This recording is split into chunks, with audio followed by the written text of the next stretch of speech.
आज की video start करने से पहले सभी बहनों को राम राम। और आज की इस वीडियो में मैं आपके साथ शेयर करने वाली हूँ प्लाजो पैंट की कटिंग और स्टिचिंग। पिछली वीडियो में मैंने सलवार की कटिंग शेयर की थी और आज की इस वीडियो में मैं आपको प्लाजो पैंट की कटिंग और स्टिचिंग फुल डिटेल में बताने वाली हूँ। इस वीडियो में हम सीखेंगे कि हम जेब की कटिंग और स्टिचिंग किस तरीके से करते हैं। दूसरा, इस वीडियो में मैं आपको बताने वाली हूँ कि आगे बेल्ट और पीछे इलास्टिक हम किस तरीके से अटैच करते हैं फिनिशिंग के साथ में। इसमें मैं गुम इलास्टिक लगाना बताऊंगी आपको कि इसमें आप देख सकते हैं कि कहीं भी ज्वाइंट आपको दिखाई नहीं दे रहा है। आगे बेल्ट और पीछे इलास्टिक है और दोनों में ज्वाइंट है जो हमें दिखाई नहीं दे रहा है। तो आप इस वीडियो में बहुत ही फिनिशिंग के साथ में प्लाजो पैंट बनाना सीखेंगे। तो चलो वीडियो को हम स्टार्ट करते हैं और बहुत ही इजी तरीके से मैं आपको प्लाजो पैंट की कटिंग और स्टिचिंग बताने वाली हूँ। पैंट कटिंग करने के लिए यहाँ पे मैंने 2.25 मीटर फैब्रिक लिया है। कपड़े को ओपन करेंगे और कन्नी वाली साइड इसको हम फोल्ड करके बिछा लेंगे। अब यहाँ पे जितना भी हमारा एक्स्ट्रा फैब्रिक है फोल्ड करने के बाद में यहाँ पे लाइन को सीधा करेंगे और एक्स्ट्रा फैब्रिक को कट कर लेंगे। यहाँ से एक्स्ट्रा फैब्रिक को कट कर लिया है। अब जो हमारा मेजरमेंट है पैंट का वो मैं आपके साथ शेयर करती हूँ। तो यहाँ पे पैंट कटिंग करते वक्त हमें 4 नाप की ज़रूरत होती है। एक कमर का नाप लेते हैं, हिप का नाप लेते हैं, लंबाई का नाप और मोहरी का नाप। तो यहाँ पे मैंने चारों नाप लिख दिए हैं। मार्किंग करने के लिए नीचे से मैंने 2 इंच लिया है। लाइन को हम सीधा करेंगे। यहाँ पे मैंने 2 इंच फोल्ड करने के लिए लिया है। अगर आप 3 इंच फोल्ड करेंगे तो 3 इंच पे आपको मार्क कर लेना है। अब आपने जहाँ पे 2 इंच पे मार्क किया वहाँ पे भाई पैंट की लंबाई की मार्किंग करेंगे 1 इंच कम करके, क्योंकि 1 इंच की हमारी बेल्ट अटैच होगी। तो 37 इंच तैयार है। 36 इंच पे मैंने मार्क किया है। अब यहाँ पे मैं मार्क करेंगे हम कमर का। कमर हमारी 29 इंच है। तो यहाँ पे मैंने लाइन को सीधा कर लिया। जहाँ पे तैयार की मार्किंग की है वहाँ पे हम कमर की मार्किंग करेंगे। तो पहले जो कन्नी वाली साइड है हमारी यहाँ पे भी मैं मार्क कर लेती हूँ, क्योंकि कन्नी वाली साइड ज्वाइंट करते वक्त सिलाई हमारी खिंचती है। तो पहले अब हम करेंगे कमर की मार्किंग। कमर में कमर का चौथा हिस्सा लेके उसमें हम 2 प्लस करेंगे। 29 कमर है तो हमारा आ रहा है यहाँ पे 7.25, 2 इंच प्लस करके 9.25 इंच पे मैंने मार्क कर लिया है। अब यहाँ पे 9.25 इंच मैंने यहाँ आसन की लंबाई ली है और यहाँ पे क्रोच एरिया के लिए लाइन को मैंने सीधा कर दिया है। जो क्रोच एरिया है वो मैंने 2.5 इंच लिया है। अब यहाँ पे क्रोच एरिया की जो लंबाई है उसको हम टोटल नाप लेंगे इस तरीके से। भाई लाइट की प्रॉब्लम है तो आपको मार्किंग कम दिखाई दे रही होगी। तो यहाँ पे मैं आपको यहाँ पे टोटल लंबाई आ रही 12.25 इंच। तो यहाँ पे मैंने नाप लिया है। अब यहाँ से नाप के हम इसका सेंटर निकालेंगे। तो यहाँ पे 12.25 पे मैंने 6.25 इंच पे मार्क किया है। ऊपर की तरफ भी हम 6.25 इंच पे मार्क करेंगे और जो नीचे मोरी वाली साइड है यहाँ पे भी हम 6.25 इंच पे मार्क कर लेंगे। अब जो हमने मोरी वाली साइड मार्क किया है तो हमारी जो मोरी वो 7 इंच की है। तो 3.5 हम एक तरफ निशान लगाएंगे और 3.5 इंच हम दूसरी तरफ निशान लगाएंगे। तो यहाँ पे हमने मार्क कर लिया है। अब जो हमारा आसन वाला है यहाँ पे हम क्रोच एरिया की गोलाई देंगे। तो यहाँ पे मैंने कॉर्नर में 1.5 इंच पे सीधी तिरछी मार्किंग की है और यहाँ पे आसन की गोलाई देंगे। तो यहाँ पे मैंने आसन की गोलाई दे ली है। अब हम सेब पट्टी को लेंगे। जो आसन वाले निशान है उसको मोरी वाले निशान के साथ में इस तरीके से मिलाएंगे। अब हम इसको पट्टी को पलट लेंगे। दूसरी साइड हम मोरी वाली साइड और जो हमारी कमर वाली साइड है यहाँ पे हम मार्किंग सेब पट्टी से मार्किंग कर लेंगे। अब यहाँ से हम सेब पट्टी को ऊपर की तरफ रखेंगे। जो हमारा कोना निकल जाता है वहाँ से हम सेब बनाएंगे। तो यहाँ पे हमारी मार्किंग कंप्लीट हो गई आगे वाले पार्ट में। तो अब यहाँ से हम इसकी कटिंग कर लेंगे। तो जो मार्किंग है उसी के ऊपर से हम कटिंग करेंगे।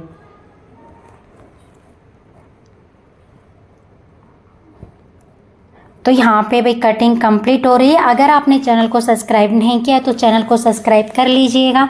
अगर आप पहली बार वीडियो को वॉच कर रहे हैं, अगर वीडियो आपको यूजफुल लगे तो लाइक और शेयर करें।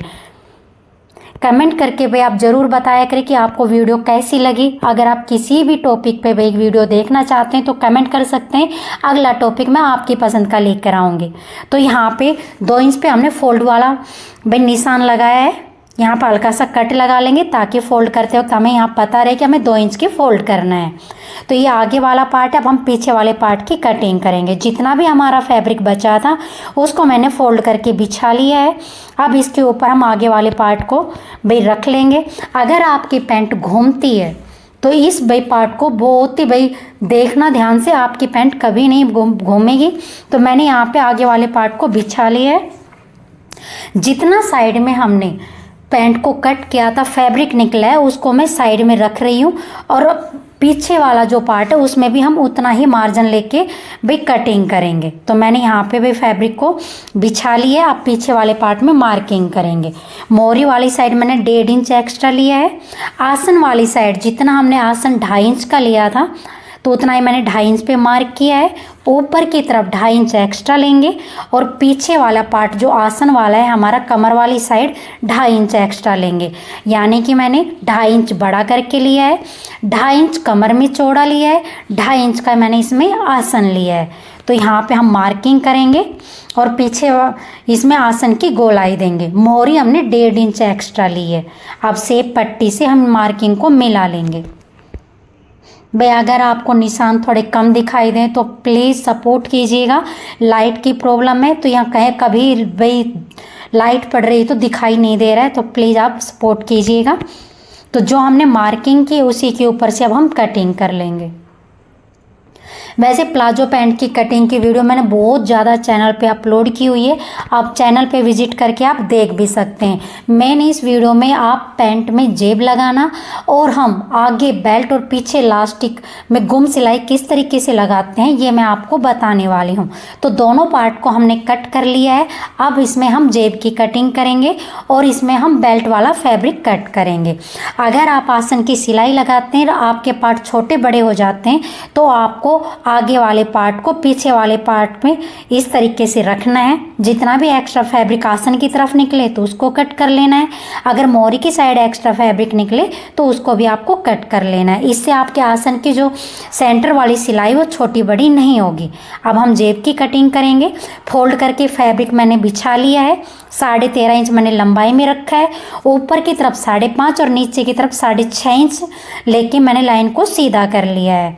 अब यहाँ पे हम जेब की कटिंग करेंगे। नीचे से गोलाई देते वक्त हमने यहाँ पे 1.5 इंच मार्क करके गोलाई दी नीचे की तरफ और ये हमारी जेब की कटिंग हो गई है।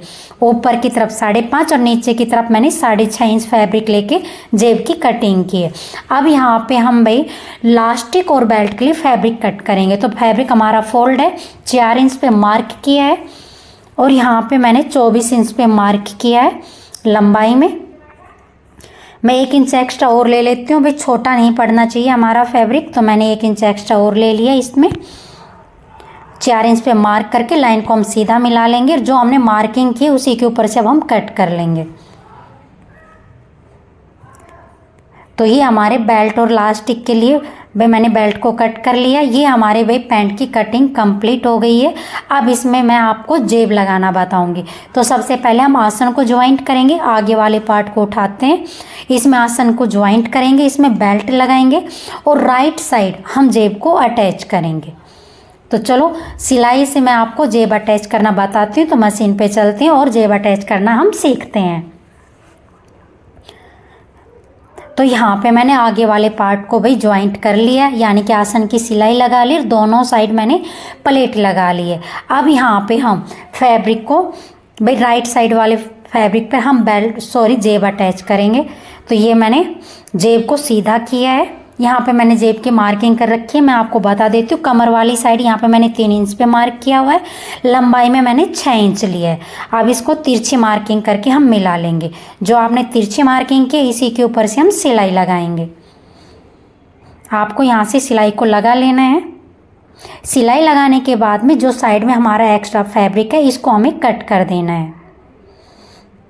बहुत ही सिंपल तरीके से मैं आपको जेब अटैच करना बताऊंगी। अगर आप बिगिनर्स हैं तो भी बहुत ही आसानी के साथ में आप जेब अटैच कर लेंगे। आप जेब को अंदर की साइड फोल्ड करेंगे और यहाँ पे हम फोल्ड करने के बाद में स्टिच करेंगे। जेब को मैंने अंदर की साइड फोल्ड कर दिया है और यहाँ से ऊपर से हम सिलाई लगा लेंगे। सिलाई लगाने के बाद में हम धागे को कट करेंगे। पैंट के आगे वाले पार्ट को सीधा करेंगे और जेब को भी हम ऊपर की साइड सीधा कर लेंगे। अब जेब को हम फोल्ड करेंगे और जो नीचे वाली साइड जेब के ओपन है यहाँ से हम सिलाई लगाएंगे।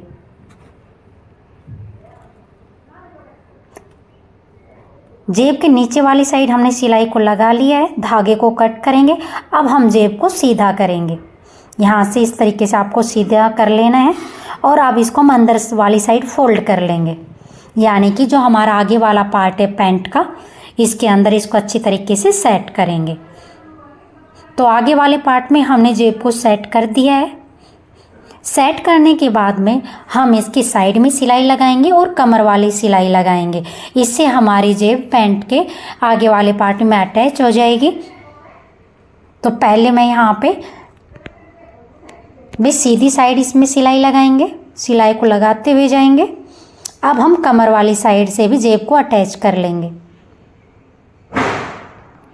बहुत ही सिंपल तरीके से जेब अटैच करना बता रही हूँ। अगर आपको वीडियो यूज़फुल लगे तो लाइक और शेयर कर दीजिएगा। धागे को कट करेंगे, ऊपर की साइड हमारा थोड़ा सा एक्स्ट्रा फैब्रिक निकलता है तो उसको हम कट करके इकशार कर लेंगे। तो ये हमारा आगे वाला पार्ट भाई तैयार हो गया है। अब हम पीछे वाले पार्ट को भी तैयार कर लेंगे और अब इसमें हम जो हमारा आगे वाला पार्ट है इसमें हम बेल्ट अटैच करेंगे। तो यहाँ पे मैंने जो बेल्ट का फैब्रिक कट किया था इसको हम जॉइंट करेंगे। तो मैंने फैब्रिक को, बेल्ट वाले फैब्रिक को नीचे रखा है और आगे वाले पार्ट को सीधा करके भाई जो हमने 4 इंच की पट्टी कट की थी इसके ऊपर रखेंगे और इसको सिलाई लगाएंगे। तो यहाँ पे मैंने बेल्ट के लिए कपड़े को स्टिच कर लिया है। स्टिच करने के बाद में जितना भी हमारा एक्स्ट्रा कपड़ा है उसको हम कट करेंगे। अब जितना हमारा आगे वाला पार्ट ये है इतनी ही मैंने फोम की पट्टी कट की, ये हमारी 1.5 इंच 1.25 इंच चौड़ी है। अब इसको हम बेल्ट के अंदर जो हमने फैब्रिक लगाया इसके अंदर फोल्ड करके इसको अटैच करेंगे। तो पहले ऊपर से सिलाई लेंगे, अब फोम वाली पट्टी को अंदर की तरफ सेट करते हुए ऊपर से हम सिलाई लगाएंगे। तो आप देख सकते हैं बहुत ही फिनिशिंग के साथ में आगे वाले पार्ट में हमारी बेल्ट अटैच हो गई है। आगे की तरफ जो हमारा फोम वाला पार्ट निकला हुआ इसको हम कट कर लेंगे दोनों साइड से। तो ये आगे वाले पार्ट में हमारी बेल्ट अटैच हो गई है। अब मैं आपको पीछे वाले पार्ट में इलास्टिक अटैच करना बताऊंगी। इसके लिए हमें सबसे पहले दोनों पार्ट को अटैच करना होगा। तो ये हमारा बैक पार्ट है, इसमें मैंने आसन को भाई ज्वाइंट कर लिया है। आसन को ज्वाइंट करने के बाद में इसमें भी हम भाई इलास्टिक अटैच करने के लिए पट्टी को अटैच करेंगे। इसमें पट्टी हम सीधी साइड रखेंगे। आगे वाले पार्ट में मैंने उल्टी साइड पट्टी को अटैच किया था, पीछे वाले पार्ट में हमें पट्टी को सीधी साइड रखते हुए अटैच करना है। तो हमने पट्टी इलास्टिक के लिए पट्टी को अटैच कर लिया है। अब हम दोनों पार्ट को ज्वाइंट करेंगे, यानी कि मोरी वाली साइड से पार्ट को एक दूसरे के ऊपर रखेंगे और सिलाई लगाएंगे। तो पहले मैंने पीछे वाले पार्ट को रखा है, अब इसके ऊपर मैंने आगे वाले पार्ट को रखा है और अब यहाँ से हम ज्वाइंट करेंगे। ज्वाइंट करने के बाद में आप देख सकते हैं हम कमर वाली साइड आ गए। अब हमें किस तरीके से भाई यहाँ से सिलाई लगानी है आपको ये बहुत ही भाई ध्यान से देखना है। तो मैंने यहाँ पे आगे वाले पार्ट को रखकर जो पीछे वाले पार्ट की पट्टी है उसको भाई ऊपर की तरफ लाते हुए इसको फोल्ड कर लिया, जितना भी हमारी एक्स्ट्रा पट्टी है। तो आपको इस तरीके से फोल्ड करना है। जब आप इसको सीधा करेंगे तो आप देखेंगे बहुत ही फिनिशिंग के साथ में हमारा ज्वाइंट लग गया है। इसी तरीके से हम दूसरी साइड में भी दोनों पार्ट को ज्वाइंट करेंगे, मोरी वाली साइड से सिलाई लेकर आएंगे।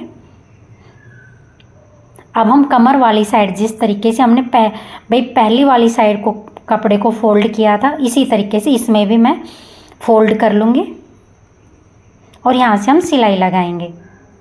सिलाई लगाने के बाद में इसमें हम भाई बेल्ट को पीछे वाले पार्ट को भाई इस तरीके से सीधा करेंगे। तो आप देख सकते हैं आपको यहाँ पे कहीं भी जॉइंट दिखाई नहीं देगा।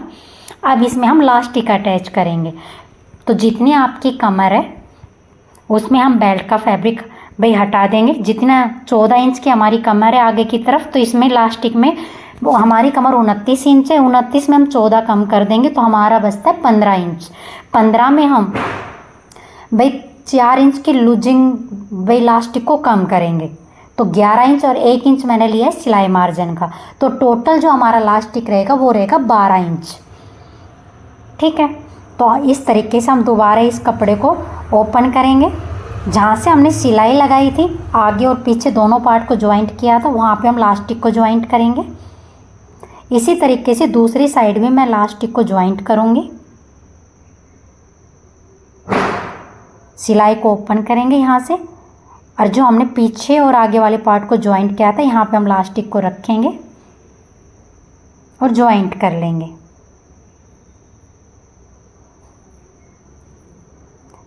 सिलाई लगाने के बाद में हम पट्टी को पलट लेंगे, तो आप देखेंगे फिनिशिंग के साथ में हमारा इलास्टिक अंदर की साइड चला गया है और यहाँ पे हमारा भाई कोई भी जोड़ दिखाई भी नहीं दे रहा। जिस तरीके से हम इलास्टिक अटैच करते हैं अब इसमें हम इलास्टिक को अटैच करेंगे बैक पार्ट में। तो बैक पार्ट में हमने इलास्टिक को अटैच कर लिया है, धागे को कट करेंगे।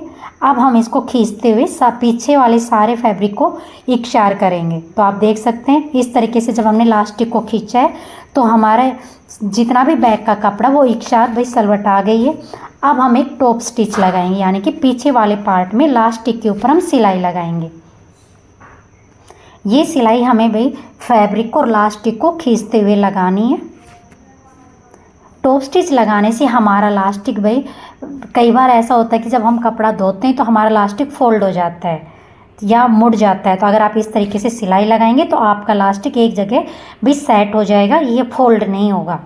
तो ये मैंने सिलाई को लगा लिया है। अब मोरी वाली साइड जो हमने मार्क किया था 2 इंच का, तो इसको हम फोल्ड कर लेंगे। दोनों पार्ट में मैंने इसको फोल्ड कर लिया है। अब हम इसकी सेंटर वाली सिलाई लगाएंगे। जब भी हम मोरी हम 7 इंच की रखेंगे। जब भी हम मोरी में सिलाई लगाते हैं तो काफ़ी बहनें इस तरीके से इसमें सिलाई लगाती है दोनों पार्ट को मिलाकर। ये तरीका भाई गलत है, तो मैं आपको बताती हूँ कि हम मोरी वाली साइड सिलाई कैसे लगानी। नीचे वाली मोरी को हम थोड़ा सा खोल लेंगे और खोलने के बाद में इसको ऊपर वाली साइड इस तरीके से फोल्ड करेंगे। इसको आपको थोड़ा सा और खोल लेना है। नीचे वाली मोरी को एक्स्ट्रा फैब्रिक को इस तरीके से उठाएंगे और ऊपर वाली साइड रखेंगे और सिलाई लगा लेंगे। अब हम इसमें सीधी सिलाई लगाते हुए जाएंगे।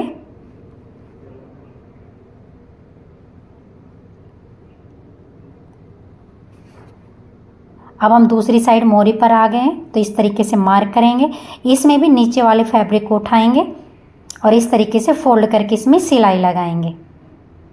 अब धागे को कट करेंगे। जो कपड़ा हमने फोल्ड किया था अब इसको इस तरीके से हम पलट लेंगे। पलटने के बाद में आप देख सकते हैं बहुत ही फिनिशिंग के साथ में हमारी मोरी भाई फोल्ड हो गई है। अब यहाँ पे हम भाई एक टॉप स्टिच लगा लेंगे।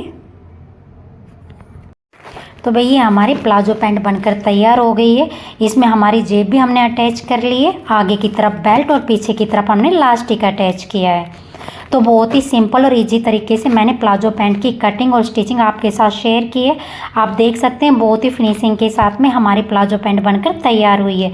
अगर आपको वीडियो यूज़फुल लगी हो तो वीडियो को लाइक और शेयर करना मत भूलिएगा। चैनल को सब्सक्राइब नहीं किया तो चैनल को सब्सक्राइब करें। वीडियो को फुल वॉच करने के लिए सभी बहनों का धन्यवाद।